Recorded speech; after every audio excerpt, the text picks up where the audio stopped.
வணக்கம். ரஷ்ய அதிபர் யாருக்கும் தெரியாமல் மிகவும் இரகசியமாக ஜப்பானின் வடபுலத்தே அமைந்திருக்கின்ற குரில் தீவுகள் என்கின்ற 4 தீவுகளை கொண்ட பகுதியில் எட்டோட்ரோபு என்கின்ற தீவில் சென்று இறங்கிய சம்பவம் ஜப்பானில் அணுகுண்டு விழுந்ததை போல பெரும் பூகம்பத்தை கிளப்பி இருக்கின்றது. இந்த நேரம் ரஷ்ய அதிபர் இந்த இடத்திற்கு வந்திருப்பது ஆபத்தானது என்றும் ஜப்பானிய மக்களை அவமானப்படுத்துகின்ற கோபப்படுத்துகின்ற ஒரு செயல் என்றும் ஜப்பானினுடைய பெண் பிரதமர் தனே தக்காச்சி புட்டின் இறங்கிய செய்தியை அறிந்ததும் உடனடியாக பொதுமக்களுக்கு தொலைக்காட்சியில் உரையாற்றி இதை கண்டித்தார். இதற்கான காரணம் என்ன? இதற்கு பின்னே நடைபெற்று கொண்டிருக்கின்ற அரசியல் ராஜதந்திர மத்திய கிழக்கில் இருந்து பாயப்போகின்ற பசிபிக் பிராந்திய போருக்கான முன்னோட்ட நடவடிக்கைகள் ஆரம்பமாகிவிட்டன என்பதன் சமிக்ஞையாக இது இருக்கின்றது. புட்டினுடைய இந்த திடீர் விஜயமாகும். இந்த தீவுகள் எப்படி ரஷ்யாவிற்கு சொந்தமானது?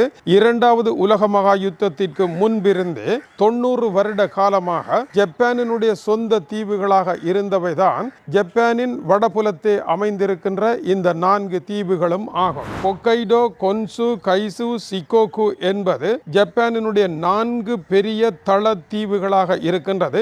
இந்த 4 தீவுகளையும் மேலும் பல சிறிய தீவுகளையும் கொண்ட ஒரு தீவு கூட்ட நாடுதான் ஜப்பான். இதனுடைய வடபுலத்தே அமைந்திருந்த இந்த 4 தீவுகளையும் 2வது உலக மகா யுத்தத்தில் அணுகுண்டு வீசி ஜப்பான் வெள்ளை கொடியுடன் சரணடைந்த பொழுது சோவியத் படைகள் தமது இடம் என்று இதை ஆக்கிரமிப்பு செய்து கொண்டன.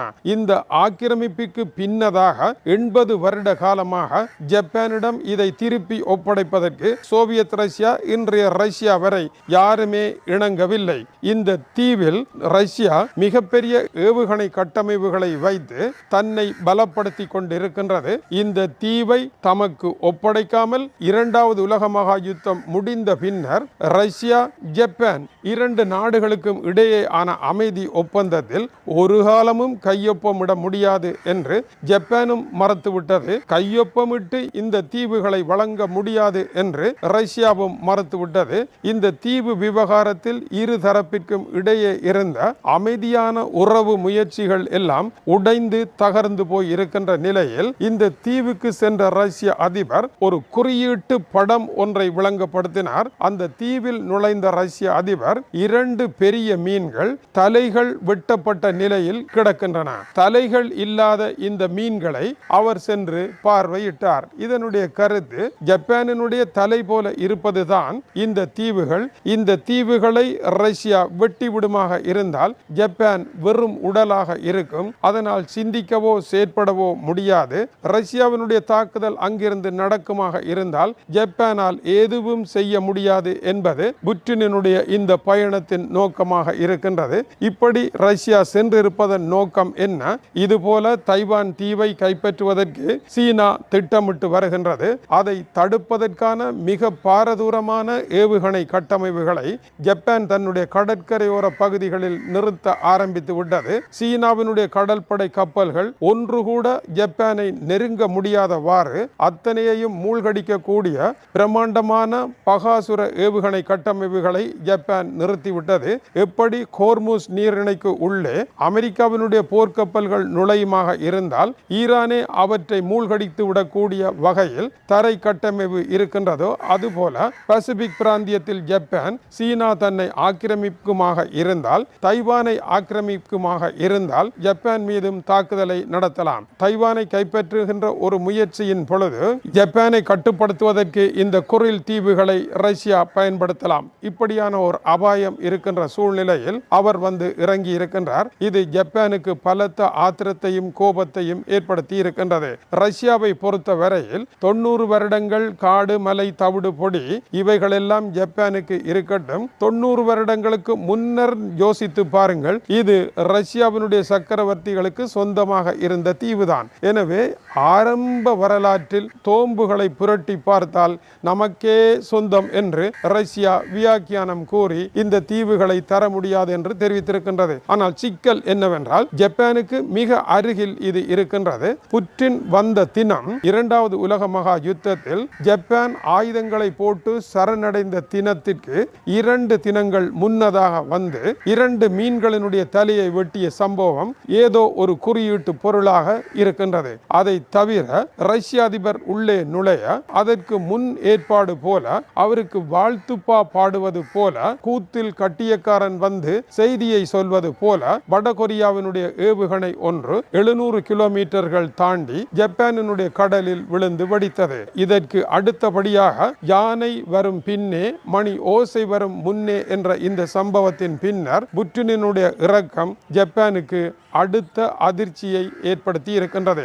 இது குறித்து டென்மார்க் ஓகூஸ் பல்கலைக்கழகத்தில் ஜப்பானிய விவகார நிபுணராக இருக்கின்ற ரேமன் ஜெமோட்டோ கருத்துரைக்கின்ற பொழுது இது ஆபத்தான நிலை என்றும் ரஷ்யாவும் வடகொரியாவும் இப்பொழுது இணைந்து நின்று போர்களை நடத்துகின்றார்கள் என்றும் இவர்கள் இருவரும் இணைந்து ஜப்பானுக்கு எதிராக புதிய சவாலாக மாறப்போகின்றார்கள் என்று தெரிவிக்கின்றார். இந்த இருவரும் இணைந்த பசிபிக் போர் ஒன்று வருவதற்கான அபாயம் இருக்கின்றது.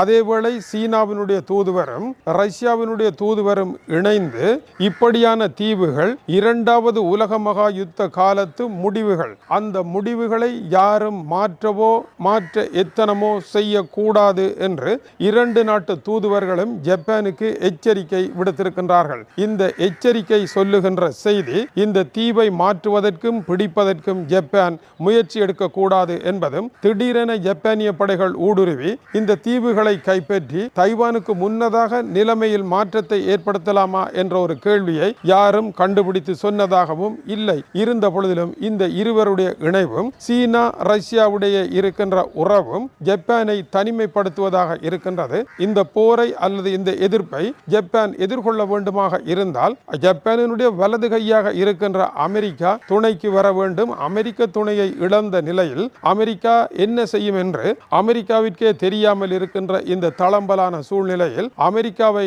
நம்பி ஜப்பான் போருக்குள் செல்லவோ அல்லது பிரகடனம் செய்யவோ முடியாத நிலை இருக்கின்றது. ஆகவே தோழனை இழந்த நிலையில் ஜப்பான் நிற்கின்றது. தென்கொரியாவும் ஜப்பானும் விழி பிதுங்கி நிற்கின்றன. 3 அணுகுண்டு வல்லரசுகள் ஒன்றாக இணைந்து ஜப்பானையும் தென்கொரியாவையும் சுற்றி வளைத்திருக்கின்றன. தென் சீன கடல் தனக்கே சொந்தம் என்று சீனா கூறுகின்றது. அமெரிக்காவை நம்பியிருந்த தென் சீன கடல் நாடுகள் எல்லாம் இன்று சீனாவினுடைய வளர்ச்சியை கண்டு அதிசயித்து மூக்கில் விரலை வைத்து என்னதான் செய்வதென்று திணறி நிற்கின்ற நிலையில் ரஷ்ய அதிபர் புட்டினுடைய இந்த வரவு பசிபிக் பிராந்தியத்தில் புதிய புயலை கிளப்பி இருக்கின்றது. இந்த காரியம் எதற்காக நடைபெற்றிருக்கின்றது? இதற்கு பின்னால் ஏதோ ஒரு காரணம் இருக்கின்றது. ரஷ்ய அதிபர் அடுத்த கட்ட போரை எங்காவது நகர்த்தி தான் இப்பொழுது நடத்துகின்ற போரின் பின்னடைவை மறைக்க டொனால்ட் ட்ரம்ப் போல முயலலாம். எப்படி டொனால்ட் ட்ரம்ப் கியூபா மீது போரை நடத்துங்கள் என்று பிரகடனப்படுத்தி கவன திசை திருப்பலில் ஈடுபடுகின்றாரோ, இதுபோல வல்லரசுகள் போர்களில் வெற்றி பெற முடியாமல் ஒரு இடத்தை விட்டு மற்ற இடத்திற்கு ஆடு புல் மேய்ந்தது போல ஓடிக்கொண்டே இருக்கின்ற வேலையை செய்கின்றார்கள். இவர்கள் ஓடுவதனால் தாங்கள் எதையோ செய்வதாக மனப்பாலும் குடிக்கின்றார்கள். இவர்கள் புல்லையும் கடிப்பதில்லை, சரியாக மேய்வதும் இல்லை என்பதை மக்கள் கண்டுகொள்வதும் இல்லை என்கின்ற இந்த உலக ஒழுங்கில் மாற்றம் வருமா என்பது அடுத்த கேள்வி. ஆனால் சமூக வலைத்தள காலத்தில் உலகம் நேற்றைய காலத்தை போல இல்லை என்பதனால் ரஷ்யா, சீனா, அமெரிக்கா போன்ற வல்லரசுகளை மக்கள் உன்னிப்பாகத்தான் கவனிப்பார்கள் என்பதையும் மறுக்கத்தான் முடியவில்லை. வணக்கம் உறவுகளே. சுந்தோஸ் முகமது இம்தியாஸ் என்ற எனது யூடியூப் சேனலை சப்ஸ்கிரைப் செய்யுங்கள்.